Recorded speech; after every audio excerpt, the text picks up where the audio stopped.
देश दुनिया के कुछ ताज़ा हालात आप लोगों को आज इस वीडियो में बताने वाला हूं। सबसे पहले बात हम अपने देश की कुछ खबरों पर करेंगे। उसके बाद अमेरिकी सेना ने एक समुद्र में जहाज लूटा है, उसकी बात करेंगे। दुनियादारी की कुछ और खबरें हैं, दूसरे देशों से आ रही हैं, उन सारी चीजों पर नजर डालने की कोशिश करेंगे। सबसे पहले बात हम करेंगे एसआईआर की। इलेक्शन कमीशन ने उत्तर प्रदेश समेत 5 राज्यों में एसआईआर की तारीख को और बढ़ा दिया है। पहले यह तारीख 4 दिसंबर थी, 7 दिन बढ़ाकर 11 दिसंबर कर दिया गया, लेकिन अब एक बार फिर से 6 राज्यों में एसआईआर की तारीख को बढ़ा दिया गया है। तमिलनाडु में 14 दिसंबर तक एसआईआर के फॉर्म भरे जाएंगे, गुजरात में भी 14 दिसंबर तक, मध्य प्रदेश में 18 दिसंबर, छत्तीसगढ़ में 18 दिसंबर, अंडमान निकोबार में 18 दिसंबर और उत्तर प्रदेश में 26 दिसंबर तक एसआईआर के फॉर्म अब भरे जाएंगे। केरल में पहले ही एसआईआर फॉर्म भरने की तारीख को 18 दिसंबर कर दिया गया है। तो लगातार एसआईआर के फॉर्म भरने की तारीखें बढ़ती जा रही हैं, और वो इसलिए बढ़ाई जा रही हैं क्योंकि अभी भी करोड़ों लोग ऐसे हैं जिन्होंने एसआईआर का फॉर्म नहीं भरा है। दोस्तों, अगर आपने भी अभी नहीं भरा है तो जल्द से जल्द अपना फॉर्म भर के बीएलओ को दे दें, क्योंकि जो आंकड़े बताए गए हैं, उत्तर प्रदेश के पहले आंकड़े बता देता हूं। उत्तर प्रदेश के तकरीबन 3 करोड़ वोट ऐसे हैं जो शायद वोटर लिस्ट से गायब हो सकते हैं। इन्हीं सारी चीजों को देखते हुए एसआईआर फॉर्म भरने की तारीख को बढ़ाया गया है कि जो लोग रह गए हैं वो जल्द से जल्द अपने फॉर्म जमा कर दें। उत्तर प्रदेश के मुख्य निर्वाचन अधिकारी ने बताया कि हमारा काम 99% लगभग पूरा हो चुका है, लेकिन अभी भी 2 करोड़ 90 लाख फॉर्म जमा होने को रह गए हैं। ये जो 2 करोड़ 90 लाख लोगों के फॉर्म अभी जमा नहीं हुए हैं, ये 5 कैटेगरी में आ रहे हैं।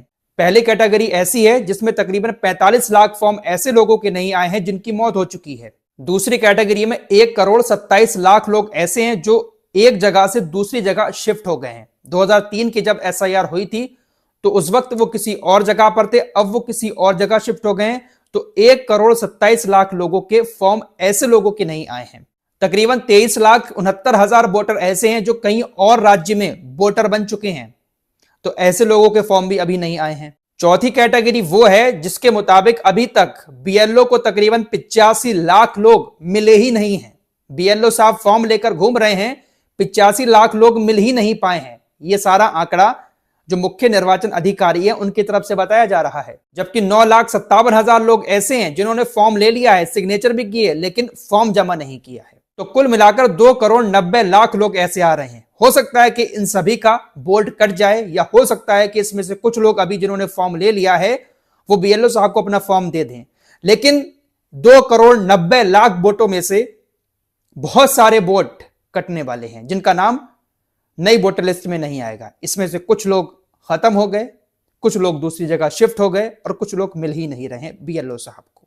इसीलिए चुनाव आयोग ने 26 दिसंबर तक एसआईआर फॉर्म भरने की तारीख को बढ़ा दिया है कि जो लोग नहीं मिल रहे हैं, जिन्होंने अपना फॉर्म नहीं दिया है अभी तक, वो अपना फॉर्म दे दें। फिलहाल जो ड्राफ्ट वोटर लिस्ट अभी 16 दिसंबर को आने वाली थी, अब वो 31 दिसंबर को आएगी, और 31 दिसंबर से 30 जनवरी तक फिर 1 महीना होगा। जिनका नाम वोटर लिस्ट में नहीं आया होगा उनको कुछ डॉक्यूमेंट्स दिखाकर फॉर्म नंबर 6 भर के, जिनका नाम नहीं है, 18 साल से ज्यादा हो गए हैं, फॉर्म नंबर 6 भर के जमा करना होगा।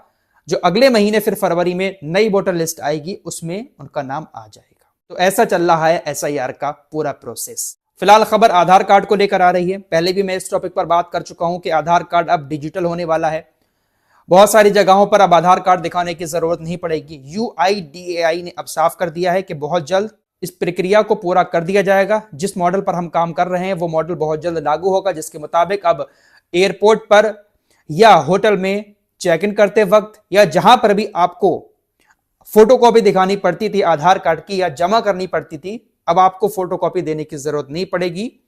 एक ऐसा मॉडल बना रहे हैं कि सिर्फ ऐप से आपके क्यूआर कोड को स्कैन करके आपका वेरिफिकेशन हो जाएगा। अब आपको जमा करना नहीं है, क्योंकि इससे आपके आधार कार्ड का मिसयूज भी हो सकता है और बहुत सारे लोगों का हुआ भी होगा। इसीलिए यूआईडीएआई ने आधार कार्ड की फोटोकॉपी जमा करने पर अब रोक लगाई है। लेकिन अभी ये मॉडल लागू नहीं हुआ है। जब लागू होगा तब आपको कहीं पर भी नहीं देना होगा।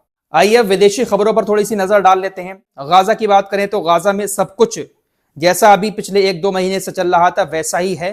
लोग अपने घरों पर आ चुके हैं, खंडरों में रह रहे हैं, सर्दी बहुत ज्यादा पड़ रही है। सीज फायर अभी लागू है, हालांकि परेशानियां कम नहीं हुई हैं। छुटपुट लड़ाइयां जो है वो मैं आपको लगातार बताता रहता हूं कि होती रहती हैं इजरायली सेना और हमास के बीच, लेकिन हमास अभी भी जमा हुआ है, पूरी तरह से गाजा छोड़कर नहीं गया है।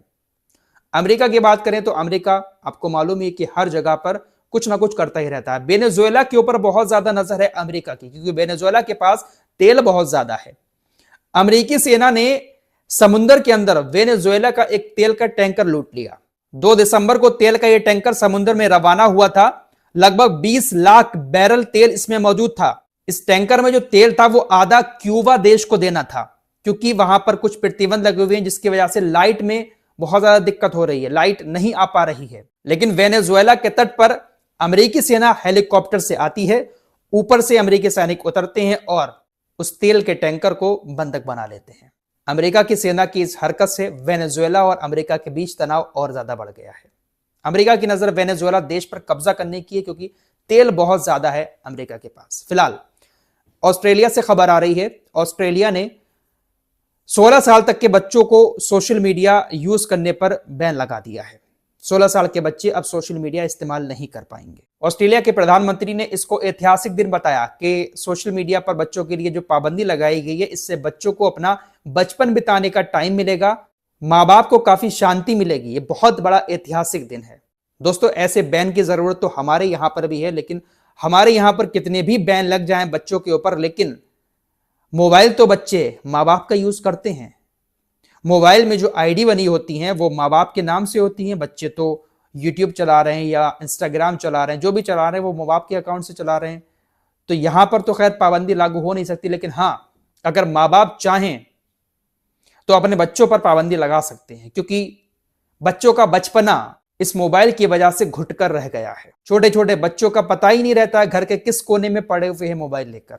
हमारी उम्र के जो लोग हैं, बचपना तो उन्होंने जिया है, ना मोबाइल की टेंशन, ना सोशल मीडिया की टेंशन, ना फॉलोवर की टेंशन। आराम से बचपना बाहर खेलते हुए गुजरता था। लेकिन आजकल का बच्चा मोबाइल लेकर कोने में पड़ जाता है, उसको पता ही नहीं है बचपना कहां कैसे गुजर रहा है, कुछ पता नहीं है। फिलहाल आप लोगों की क्या राय है इस मामले पर, कमेंट बॉक्स में जरूर बताएं। कुछ और खबरों के साथ फिर हाजिर होंगे।